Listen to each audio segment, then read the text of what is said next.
Just outside the Olivos metro station in Mexico City, there is a haunting reminder of the darkest day in the capital's transit system. A gaping hole in the overhead track of line 12. Thick electrical wires hang between the concrete support columns, daylight visible where the overpass once stood. Occasionally, pedestrians glance up and shudder at the memory of the night of May 3 when two train carriages and a section of overpass came crashing down onto cars below. Nearby, the number 26, the death toll, has been spray-painted onto walls by activists. Other graffiti simply reads, "Justice for Brandon." Brandon Giovanni lived locally.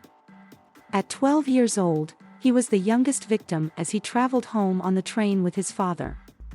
"I sometimes have to pass the scene," his mother, Marisol Tapia, tells me, her voice breaking.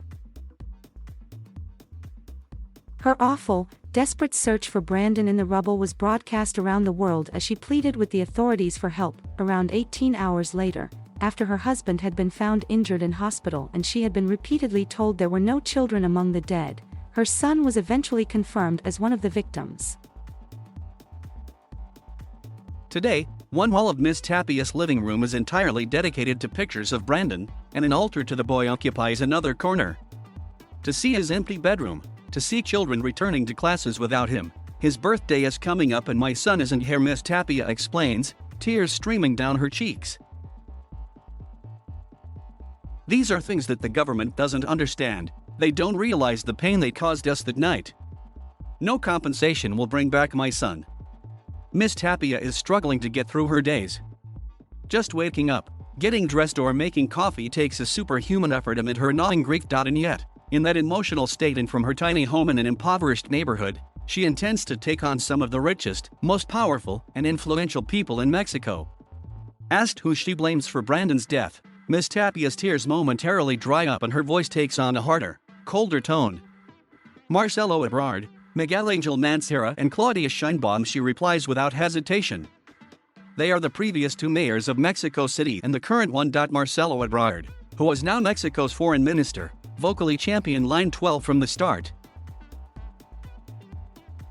During his time as mayor, he was one of its biggest supporters and gave an effusive speech about his pride at the line's technical capacity at its opening ceremony in 2012. The city government referred to Line 12 as the Golden Line, the newest, cleanest and supposedly safest line in the network and among the finest metro lines in the world.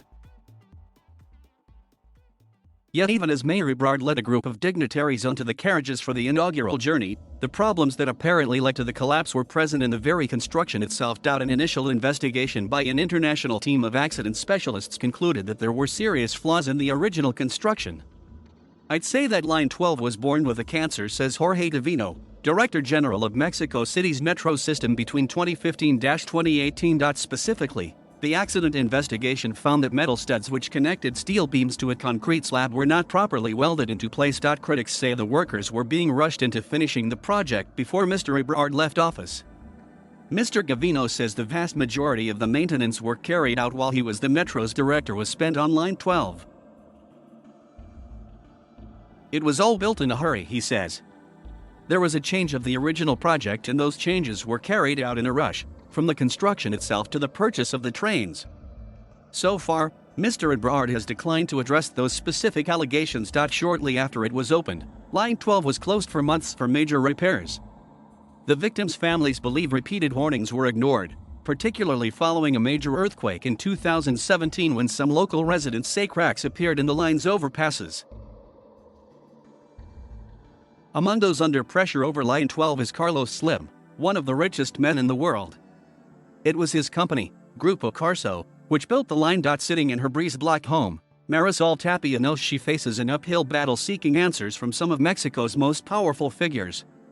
Yet she remains undeterred. "It is very hard for families like hers to get justice in Mexico," she says. "But that's all we want. Not money or compensation, nothing else. All I ever wanted was for my son to come home." Thank you for watching. Please subscribe.